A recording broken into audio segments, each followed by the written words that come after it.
series. This is Muthuminal R, Assistant Professor from the Department of Agricultural Engineering at SNS College of Technology. Today we'll see the continuity of the previous topic, risk assessment and mitigation, that is specifically on preparedness and planning under the unit Introduction to Disasters under the subject Disaster Management for the students of final year 7th semester.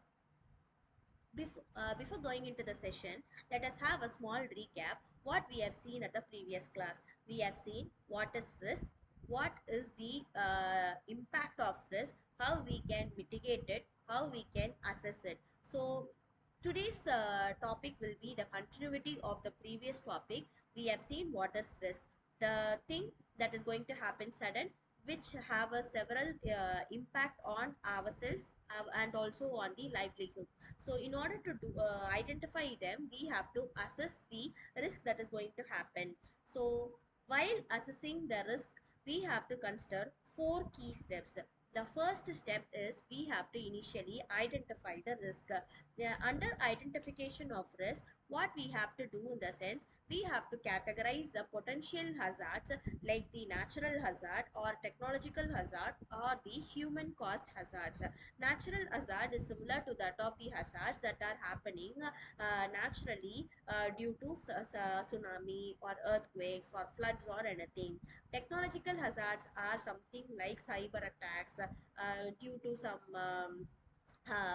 very insecure comments under social medias. This is all we have to consider under technological hazards. And also under human caused hazards, we have to claim as vandalism.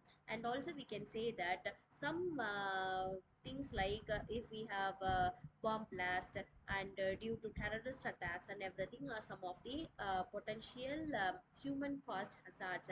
After identifying the risk, what we have to do so in the sense, we have to evaluate the impact that could be caused due to these kinds of potential hazard, whether this hazard is very severe, and also we have to identify whether it is medium or it is low. We could categorize these kinds of severity under three things, that is catastrophic, significant but recoverable, and also the third one is minor disruption. The next key step will be under assess the probability. That is, we have to determine the likelihood of occurrence or the probability of occurrence of these kinds of risk under three categories: low, medium and high. The next one is we have to prioritize the risk by ranking them based on the impact and the likelihood to guide the resource allocation. The first thing that we have to identify the risk, then we have to identify its severity, identify its likelihood and identify its prioritizing. Now we have to, what we have to do so in the sense, we have to rank them under the prioritization. So focus the mitigation efforts on three categories, whether it is high, whether it is medium or whether it is low risk first. Then after which we have to draw a risk matrix which will provide you a clear visual for ranking as I have shown here.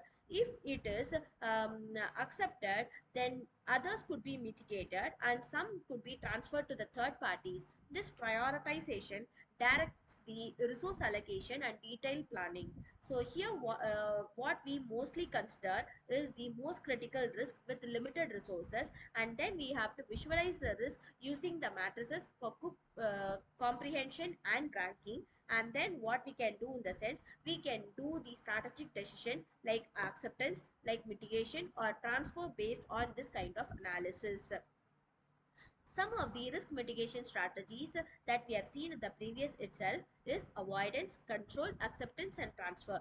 The first one is we have to change some plans or the processes to eliminate the risk entirely, or we have to implement measures to reduce the risk impact. Then we have to acknowledge and monitor the low impact risk without intervention. Also, we could shift the risk to the third parties through insurance or contracts.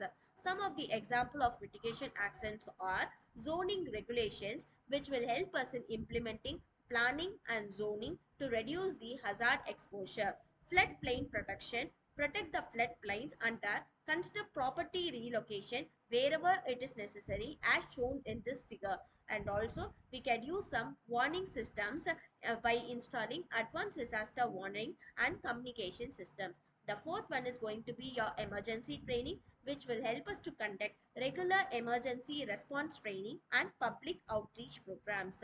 After doing so, what we have to do in the sense, initially we have to plan and implement. Planning and implementation could be done under four key phases. That is, we have to develop a plan, we have to assign responsibilities, we have to integrate policies, and also we have to commit some resources. Under the development of plan, what we have to do in the sense, we have to create a detailed mitigation plan for all prioritized risk. After developing a mitigation plan, we can clearly define the roles, responsibilities, and timelines for each action under assigned responsibilities. This will help us to integrate the policies, embedded the mitigation measures into existing organizational policies and projects, and also which will help us to commit the resources, ensure strong stakeholders involvement, and secure the necessary resource commitment. Here, as we do so, it will also help us to monitor and update the mitigation plans. By continuous tracking, we can monitor the risk status and assess the mitigation effectiveness. It will also help us to conduct the reviews and update the plans as risk evolve and new data emerges. The drills and simulations, like test plan through realistic drills and simulations to identify the gap, and also utilize the metrics to measure the progress and ensure compliance with the standards under the key performance metrics. So here today we have seen what are the best practices could be done under the risk assessment, that is preparedness and planning. We have come to a conclusion that comprehensive risk assessment is very much functional and foundational. We have to prioritize and tailor the mitigation strategies to your unique risk profile, and also to engage all stakeholders and maintain flexible and regularly updated plans. This effective preparedness not only will reduce our potential losses, and also which will help us to protect the assets and also ensure the long-term resilience of your organization. So this is what I have prepared for today's class. If you guys have any kind of doubt on anything, you guys can ping me anytime. See you at the next class. Thank you.